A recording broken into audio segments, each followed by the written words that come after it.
जय महाकाल दोस्तों, आप लोगों का स्वागत है हमारे यूट्यूब चैनल में। ये हमारी सीडीपी की क्लास है। आप लोगों को यहाँ से 3-4 क्वेश्चन देखने को मिलेंगे यूपी टेट, सी टेट और सुपर टेट में। चलिए देखते हैं पहला क्वेश्चन।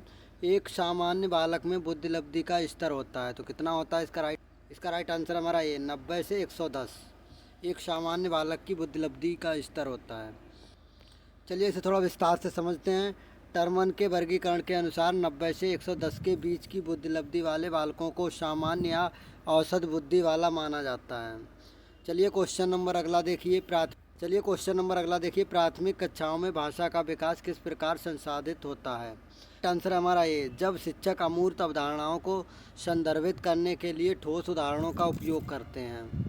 चलिए थोड़ा इसे विस्तार से समझते हैं। प्राथमिक कक्षाओं में भाषा का विकास तब संसाधित होता है जब शिक्षक अमूर्त अवधारणाओं को संदर्भित करने के लिए ठोस उदाहरणों का उपयोग करते हैं।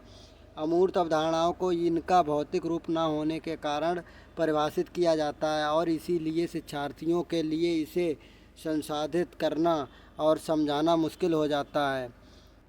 एक ठोस उदाहरण को वास्तविक दुनिया या एक अमूर्त या घोषणात्मक अवधारणा के उदाहरण के रूप में परिभाषित किया गया है।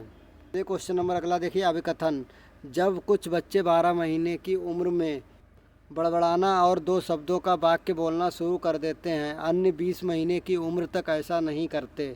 कारण: भाषात्मक प्रतिमान केवल सांकेतिक है और व्यक्तिगत बच्चों का विकास काफ़ी भिन्न हो सकता है। इसका राइट आंसर हमारा बी, ए और आर दोनों सही हैं और एक ही आर सही व्याख्या करता है। चलिए थोड़ा से विस्तार से समझते हैं। प्रत्येक प्रतिमान जो विकसित होता है वह पूर्व प्रतिमान पर निर्भर करता है तथा आयु पर निर्भर नहीं करता। आयु को केवल औसत माना जाता है। विकासात्मक प्रतिमान केवल सांकेतिक हैं और व्यक्तिगत बच्चों का विकास काफ़ी भिन्न हो सकता है। बच्चे दिन प्रतिदिन अलग अलग गति से विकसित होते हैं और विभिन्न बिंदुओं पर विकास के प्रतिमान तक पहुंचते हैं। उदाहरण: कुछ बच्चे 12 महीने की उम्र में बड़बड़ाना और 2 शब्दों का वाक्य बोलना शुरू कर देते हैं और अन्य 20 महीनों की आयु में ऐसा नहीं करते। चलिए क्वेश्चन नंबर अगला देखिए। भाषा रूपांतरण सिद्धांत दिया था, किसने दिया था? तो इसका राइट आंसर क्या है हमारा? वी, चौमस्की ने दिया था। चलिए थोड़ा से विस्तार से समझते हैं।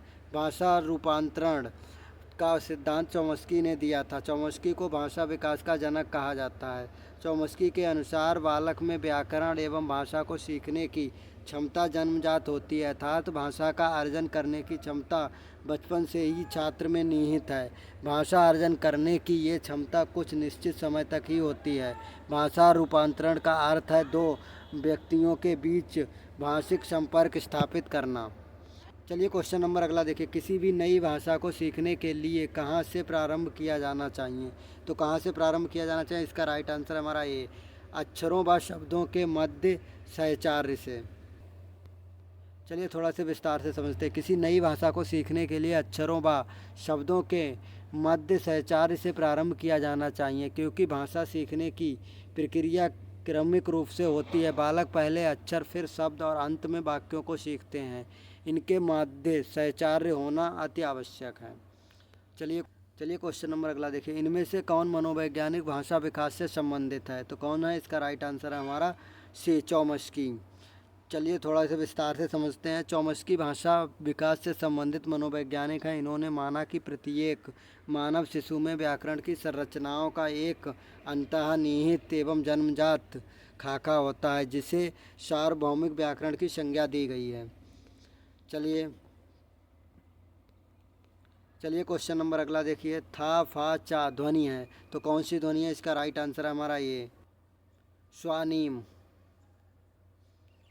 चलिए थोड़ा से विस्तार से समझते हैं। किसी भाषा या बोली में स्वनिम उच्चारित ध्वनि की सबसे छोटी इकाई है। स्वनिम उच्चारित भाषा की ऐसी लघुत्तम इकाई है जिससे 2 ध्वनियों का अंतर स्पष्ट होता है। चलिए क्वेश्चन नंबर अगला देखिए। भाषा में अर्थ का सबसे छोटी इकाई है तो कौन सी है? इसका राइट आंसर हमारा डी, रूपिम। थोड़ा से विस्तार से समझते हैं। किसी भाषा या बोली में स्वनिम उच्चारित ध्वनि की सबसे छोटी इकाई है। स्वनिम उच्चारित भाषा की ऐसी लघुत्तम इकाई है जिससे 2 स्वनिमों का अंतर स्पष्ट होता है, जैसे जा, ना, पा आदि। रूपिम भाषा का उच्चारण की लघुत्तम अर्थवान इकाई है। रूपिम स्वनिमों का ऐसा न्यूनतम अनुक्रम है जो व्याकरणिक दृष्टि से सार्थक होता है। चलिए क्वेश्चन नंबर अगला देखिए। भाषा के विकास के लिए प्रारंभिक बचपन काल है अति संवेदनशील। चलिए थोड़ा सा विस्तार से समझते हैं।